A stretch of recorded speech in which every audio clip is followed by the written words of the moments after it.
It's cookie season, bro. So what are you bringing to your family or your friend's house this holiday season?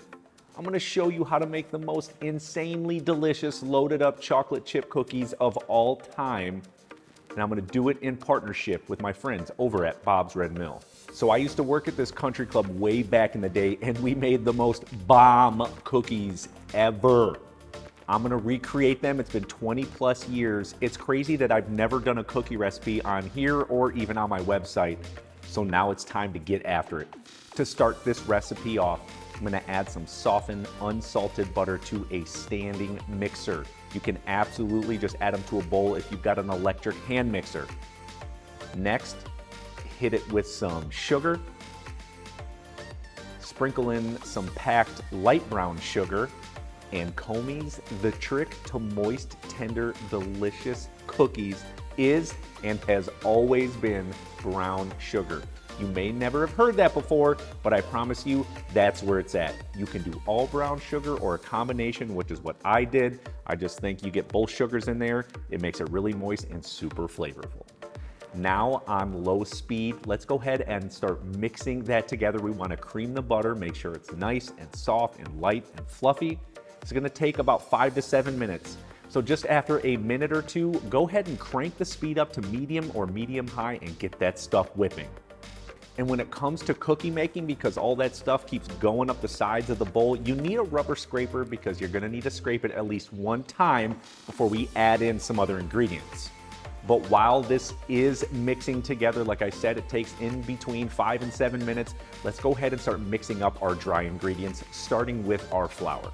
I'm gonna be using Bob's Red Mill all-purpose flour. Just a fantastic all-around flour, enough protein for really rustic breads, delicate enough for cookies and cakes. It's gonna be excellent in this recipe. Next, we're gonna sprinkle in a little bit of baking powder, gonna help it rise up a bit.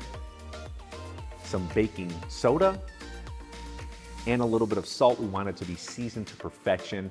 Using a whisk, just simply combine all of these ingredients together. No need to go nuts here, just mix it. Now let's head over to our cream, butter, and sugar mixture. It's beautiful, it's light, it's fluffy. Now we gotta add in a few more things. We're gonna add in 1 large egg at a time until it's mixed in before adding the other one. Hit it with a little bit of vanilla extract. And now we're gonna add in our dry ingredients in 3 batches. So go ahead and add in your first part of it.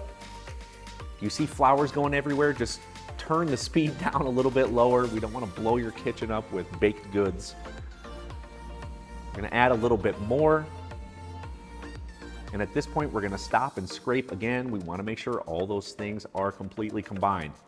Then just finish it off with that last little bit of dried ingredients until it is mixed in.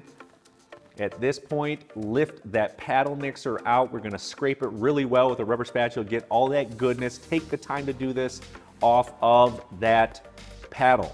Now take the bowl off because I'm gonna fold in these last ingredients. And the reason I'm doing this is when it's on the mixer, sometimes it can break it up too much and then I'm missing those chunks of these last few ingredients and I don't like that. So in that bowl, I'm gonna start by adding in some semi-sweet chocolate chunks. Chocolate chips, you can use either, you can use both. The reason I use both of them is I'm literally trying to clean out some of the cabinets and I had a little bit of both. Next, some white chocolate chunks. Again, you can use chips, no problem. We're gonna hit it with those nice little colored candy chocolate filled goodies. Yeah, these are those one candies that comes after L&L's. Got it. Next, hit it with some peanut butter chips. And then last but not least, for a little crunch, I've got some chopped up walnuts. We're gonna add them in there, grab that rubber spatula and begin folding all of this goodness together. Now, I'm not saying you should take a bite because it's got raw eggs in there, but you should maybe take a bite because it's redonkulous. So finish mixing in all of those ingredients, and then what we wanna do is scoop some up and place it on a cookie sheet tray lined with parchment paper. Now, I'm gonna be using a 3 tablespoon scoop. Yes, this is big. I'm making big cookies. And I think that's maybe my problem with Christmas cookies. Like, yeah, they're delicious, but I need 75 of them. They're all about the size of a nickel. Like, it's not me. I like those sub sandwich shop cookies. You know, when you go and you order your sub, you're like, I'll take that cookie. And it's like this big and that thick. That is what I like. And if you don't like that, simply cut it in half when you're making up these cookies on the sheet tray, okay? I like big fat cookies. This is how I'm gonna do it.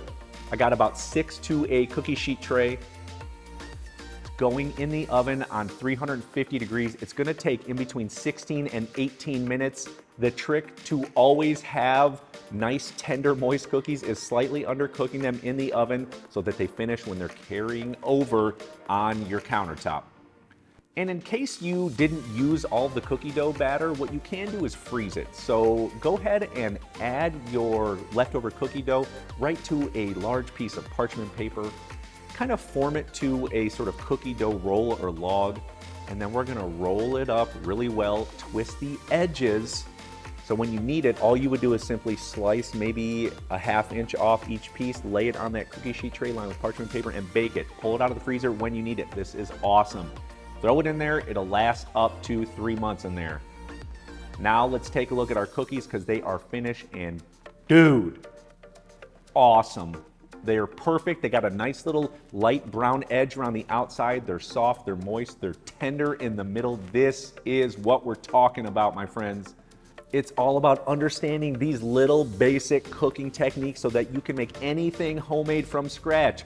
Just like in these cookies, the secret is brown sugar. That's why they are so good. It will taste better than anything you're gonna get at a restaurant, I can promise you. These are amazing, they're easy to make, done in less than 30 minutes. Where else can you do that? And if you've got a bit of a sweet tooth, then definitely check out my overnight cinnamon rolls because they are so bomb, and I'll see you on that video.